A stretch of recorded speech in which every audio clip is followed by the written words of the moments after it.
I'm going to be showing you how to properly make a Prezi for our health education and AToD prevention programming content. Okay, we're going to start here we're on our main Prezi page where everyone's got their Prezis, and as you'll notice we actually have them organized into folders by content. What we're going to do is we're going to start by clicking New Prezi and waiting for it to load. And this should only take a couple seconds depending on your internet speed. Anyways, as you'll see here, we have the latest templates that have come out, or we can click more, and there's a whole lot of templates to choose from.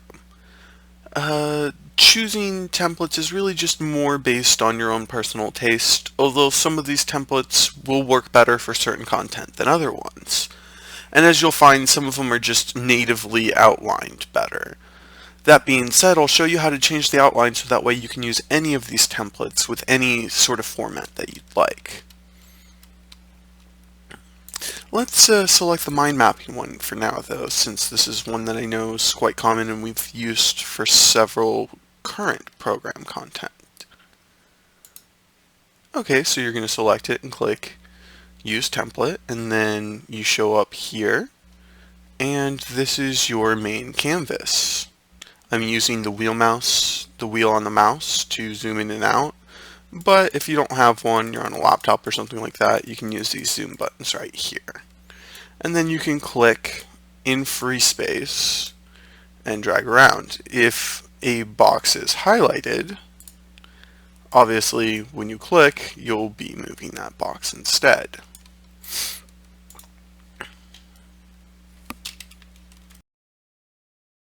Alright, so let's start off by going over a few basic navigation things here. On the left hand side, we have the 8 frames that are currently set up in the presentation. So it will start off by showing the entire presentation, and then the second frame, which is our main idea, it will zoom in here. And we could click here and we could add our main point and discuss it a bit here in text. Now, an important thing to remember is that we don't want to put everything we're going to say in a presentation into the text here. The point of this is to kind of have like a guide, to just list the main bullet points. And this is actually good for the audience and for the presenter, because if the presenter forgets what to talk about, or which subjects to talk about, this kind of helps refresh their memory as they're going through the presentation. So it's really just like an advanced interactive note card system. Now, if I want to make sure that everything looks good here, I can zoom out a little bit, but this is what's going to display. And you'll notice that there's no content from other slides poking in, whereas we're actually good here on all of these. Whereas sometimes, however, when people are using other templates or when you've modified a template, you may have things a little too close to where when I click here,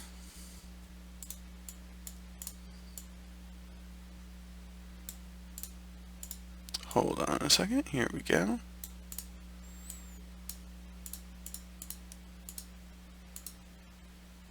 Let's just get this fixed.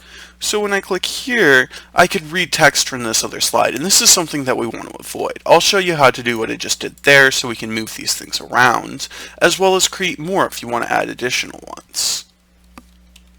Alright, so let's say we want to take this one right here, and zoom out a little bit, and zoom in just a little bit more. Let's see here. So these little rectangles, I don't know if you can see that faint line right there that I'm tracing with my mouse, is actually what the slide content is. And this is actually just a graphic that's been grouped together. But this right here is an invisible frame. And if we see here, up here, we have rectangle as an option, we have circle as an option. This is actually quite commonly used in a lot of them, the circles. And an invisible frame is a frame which you can't see when you're actually presenting, but it's where the content will be centered into on screen, and you can organize these invisible frames which this entire thing is actually in. If we see here, this is an invisible frame, and this is an invisible frame. We can organize these so that it presents in a certain order. Now, we want to try and, like I said, make sure that these frames are far enough apart to where when we click on one, we don't see anything else other than just this frame. Now, you may find that, first off, these frames are really hard to grab a hold of with a mouse. You got to get right there on the outside. What you may find is that sometimes the frame might not be framed exactly how you want. So you may have to where this one's nice and center and is exactly how you want it to display, but on screen you've got this. And I mean, you can click and drag like that, but ideally what you want to do is you want to make sure that your content is nice and center in the frame. If the frame gets too big, what will happen is it doesn't zoom in as much on your content. And rather than making the content bigger, we can make the frame smaller.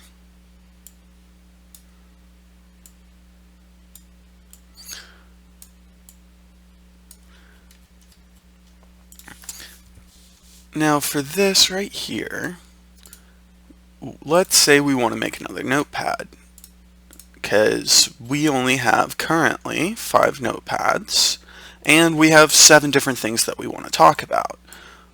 Well, first things first, this is actually a group of 2 things, so I don't believe we can copy it.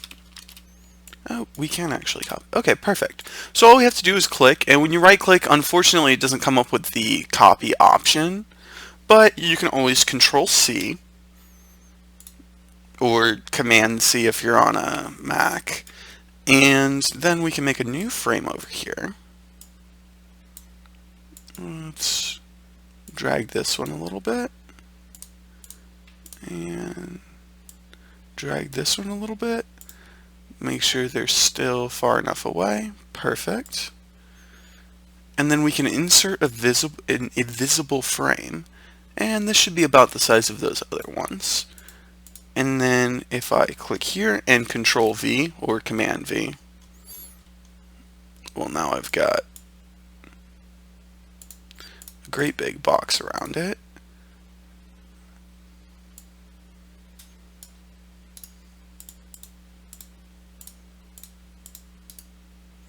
And we can ungroup by right-clicking and clicking ungroup. And there we go. Now we just have this right here. And what we have to do, because we don't have the text anymore, text here, and then we can change the color of this.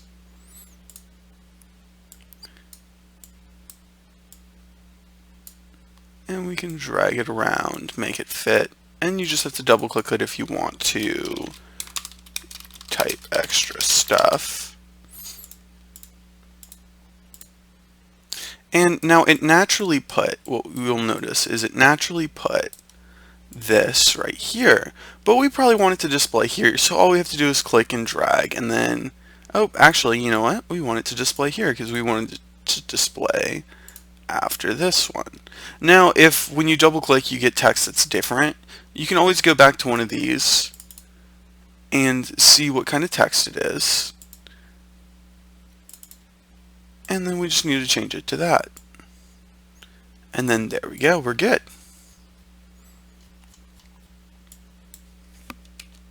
Alright, now well, most of that may be pretty obvious and self-explanatory, and I mean, you can fix that to where it's the right size and everything like that. This is actually a much more powerful system than you might realize at first. Say, for example, okay, so we can go up here, insert symbols and shapes, just take a basic, if you go here, there's different styles, symbols, if you've got like a more abstract layout, photographic here, we can, let's just go ahead and let's take a paperclip here. And let's shrink this down, make this look good here. And I mean, it's a stylistic thing, but also I use something like this to symbolize whenever I've hidden extra content. So what we can do is say that when we get to this point, when we're on this blue one, we have an activity that we want them to do. Now, we could just stick the activity in here, but first off, then the canvas starts to get messy, and also they can see when and where the activity is, whereas we might want to hide it to where they can't notice it whenever we're first showing them the presentation. So what we can do instead is so we've got this here.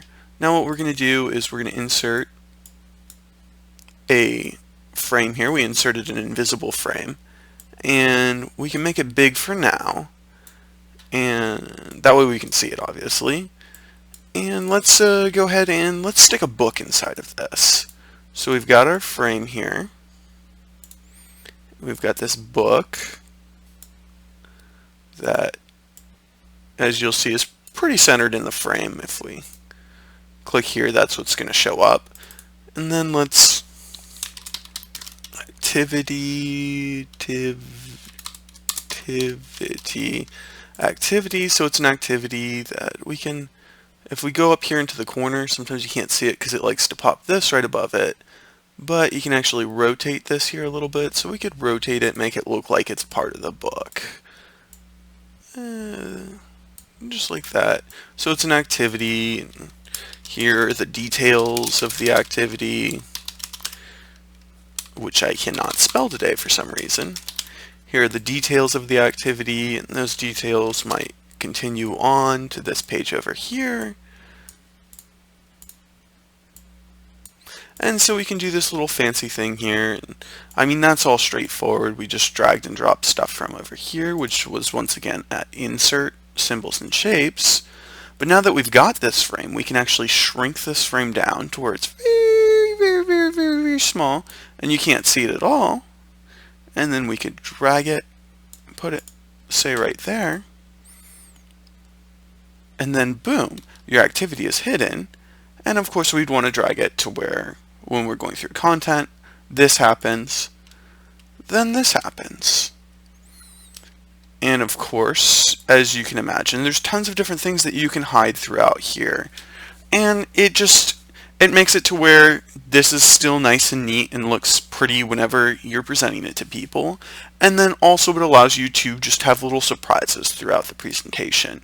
If you have different times where you're going to hand out stuff, then you can hide the fact that they're getting a reward for it, and then show them the slide where you're doing rewards and they can pick their prize. You could actually create something using photographs where you have, okay, do you want a t-shirt or whatever, so they can see it really large on screen. For example, I don't actually have pictures of the t-shirts that we have for AToD to hand out, but let's just use the internet for an example of what I'm talking about there.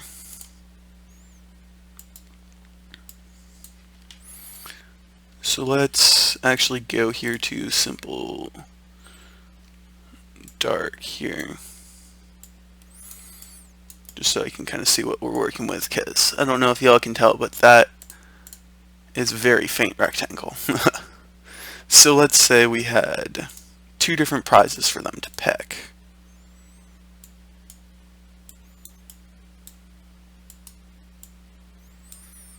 So they've got option 1, and they've got option 2. Now we can actually, I'll just insert an image from the internet. So option 1 is a t-shirt that ideally would actually have something on it. So this could be their first option, and the other option could be a cup, which ideally would also say health and AToD prevention, and it could be it would be the actual photograph of a cup. So you could take a picture of the gift that we're going to hand out, and you could say, okay, you got the question right, do you want this or this? And it's just a nice little way of, because I mean, especially if you're presenting in a larger audience, which we don't do very often, but if you're in an auditorium, it's hard for them to see what it is that they're getting, and then that way you don't have people running up to the front, and it just kind of keeps things more organized. And it's a nice little way of integrating that into the activity. So what we could do is we can zoom this out. We can take this little box and we can drag it down here. They won't be able to see it, but we can put it right after the activity so that, oh, the activity happens, someone answered correctly or did something correct, so which one of these prizes do you want? And you can let your imagination run with this, but now you know how you can actually accomplish that through Prezi. So then, as we've kind of played around with, you have this path over here where it's the order of the content. One of the last things we're going to do is look at how we can modify that path beyond just simply clicking and dragging things here. Take for example this frame, which you may have noticed, maybe you didn't. It actually has elements which can be copied and pasted and added to the slide. So we could copy and paste this, move it over here, make an extra slide here, there, wherever. These we can actually copy and paste one. Maybe we want to make bullets, so we can make blue bullet points that look a little bit fancier for content which is on here, so we could have different bullet points next to the text. This whole slide, though, ideally you would want to get rid of before you actually save the content out there for people to view. Now, when it comes to this slide, however, you'll notice that they've intentionally made it to where it doesn't animate and come over here, because that would be really awkward and tacky. What we can do is we can actually add it to the path. Say this, we changed this, and this actually said stuff other than copy and paste elements, and it was actually part of your presentation.